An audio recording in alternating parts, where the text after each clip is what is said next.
안녕하세요. 케니입니다. 수업 요약 드리도록 하겠습니다. 수업 한 90% 정도는 영어로 진행을 한 것 같고요. 잠깐 설명하려고 한 게 아니라 그냥 글쎄 뭔가 깨달음을 주기 위해서 한글을 쓰는 부분이 조금씩은 있었던 것 같습니다. 일단 학생에게 중요한 거 하고 있는 게 뭐냐면요. 학습의 뭐랄까 그러니까 해석의 감을 늘리고 있어요. 설명을 해주자면은 이런 건데요. 어떤 영역에서 오랫동안 뭘 해본 사람은 뇌가 예를 들어 저희가 사람이 손이 두 개잖아요. 그래서 왼손에 하나 뭘 쥘 수 있고 오른손에 뭘 하나 쥘 수 있습니다. 근데 뇌는 약간 다르거든요. 손이 더 있어요. 한 16개 달고 있는 사람도 있는 거고 6개 달고 있는 사람도 있고 몇 개 달고 있는 사람이 이렇게 있습니다. 근데 예를 들어 그런 거를 랜덤한 정보들을 제가 막 줬을 때 그 들은 정보들 20개 중에 몇 개를 저한테 다시 반환할 수 있느냐로 따지는 게 이제 작업 기억력이거든요. 워킹 메모리, 단순 남기, 잠깐 동안 휘발성으로 그걸 몇 개까지 해낼 수 있느냐에 따라서 작업 기억력이 결정이 되는데 그게 선천적으로 낮은 사람들은 그러면은 전체 영역에서 다 성능이 잘 안 나오냐라고 하면 그렇지가 않아요. 저도 이게 높은 사람은 아닌데 다만 제가 뭔가를 할 때 그 영역에서 계속해서 이거를 축적시키는 정보로 되게 잘 배우는 사람이거든요. 그래서 해석을 할 때 저는 이거를 딱 보자마자 해석이 돼요. 그냥 바로. 근데 학생은 그게 아직 안 됩니다. 왜 안 되냐면 여러 가지 이유가 있겠지만 마지막에 한 문장, 요 정도 길이의 문장을 볼까요? 요걸 보면서 말씀을 드리자면은 하나는 be known as라는 수거가 없어요. 그렇기 때문에 이거를 일반적인 해석으로 해야 되는데 해석을 해서 그 정보를 한 손에 쥐고 있는 거죠. 한쪽 손에, 한 개의 손에.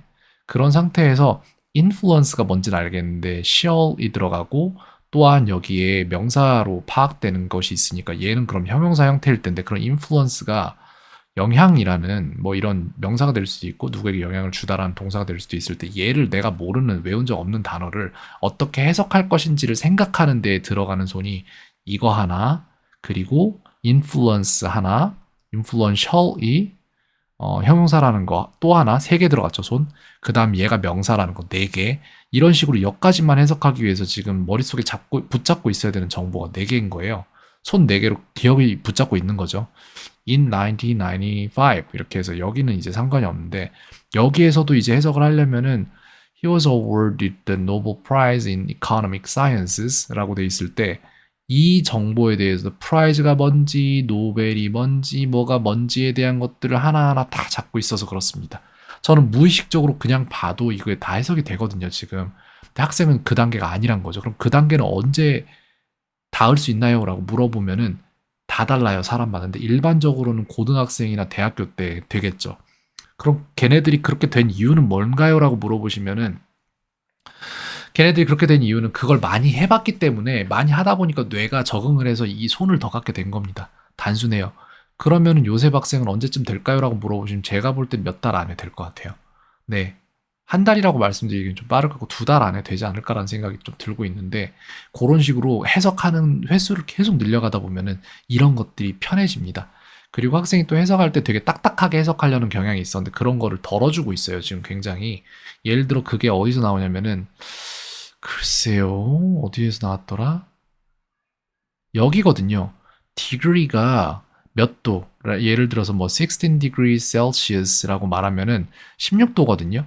근데 그 도에도 쓰이지만 이게 학위라는 단어도 돼요. 근데 이 문장 전체를 해석할 때 on이라는 거를 벌다라는 동사로만 알고 있었지 이게 뭐뭐를 수여받다, 받다라는 동사가 될 거라는 생각을 안 했던 거죠. 근데 벌다로 해석을 하면 말이 안 되거든요. 그럼 이걸 다른 걸로 해석할 생각을 해야 되는데 학생은 그걸 못했어요, 전에. 왜? 뭔가 이렇게 사고가 딱딱해요, 아직. 뭔가 이렇게 유연하지 않아요. 그래서 자기가 배운 단어가 그대로 맞다라고 고지고대로 생각을 하고 있는데 학생한테 계속해서 깨달음을 주고 있는 게 뭐냐면 내가 당신한테 학생에게 단어 하나를 가르쳐 줘도 한 개의 단어가 가지고 있는 뜻이 한글 뜻이 여러 개가 된다. 그럼 얘도 그렇지 않겠느냐. 대신에 의미가 크게 달라지지 않는다. 그렇다면은 얘를 벌다라고 해석이 안 되면 벌다의 비슷한 다른 걸로 해석해야 될 일 아니냐. 이런 식으로 유연성을 높여주고 있습니다. 그리고 디그리도 마찬가지로 디그리가 몇 도라고 생각하지만 그렇게 해석이 안 된다라고 할 때에는 딱 맞아떨어지지 않는다면 그렇다면은 학생이 아는 그 뜻 제외한 다른 뭔가의 뜻이 있지 않겠느냐. 그 생각을 해야 된다, 항상. 그 얘기도 하거든요. 그렇게 해서 유연성을 높여주고 있고, 해석 횟수를 늘려주고 있고, 여러모로 지금 해석에 들어가는 것들을 깨닫게 해주고 있습니다. 그런 상황이고, 또 여기에서 봤던 건 뭐냐면은 이거예요. 학생이 지금, 저는 이번 연도 했을 줄 알았는데 그건 아니라고 하네요. 그 일본어로 제2 외국어를 하거나 중국어로 제2 외국어를 하거나 이 두 개의 선택지가 있는 것 같습니다. 아직 선택을 안 했다는데 양쪽으로 어느 쪽으로 가든 한자는 필연적으로 필요하거든요. 그랬을 때 학생이 한자 공부를 하고 있냐라고 물어봤을 때 하고 있다고 하더라고요. 그래서 물어봤더니 구몬이나 뭐 이런 것들 한다고 하는데 60일 동안 45개 외웠대요. 근데 전 10일 동안 177개 축적시켰거든요.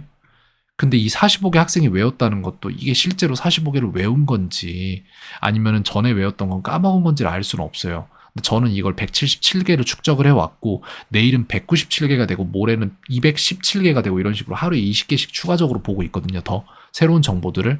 근데 요셉 학생은 착각하고 있을 수도 있어요. 자기가 배우면은 그걸 다 자기 걸로 갖고 있을 거라고 착각하는데 그게 아니라 물어봐야 돼요. 자기 자신한테. 난 이걸 배웠는가? 부터 시작해서 난 내가 배운 정보들을 축적을 제대로 해내고 있는가라고 물어봐야 됩니다. 그게 아니라면은 분명히 그건 잘못됐다라는 걸 인지를 해야 돼요.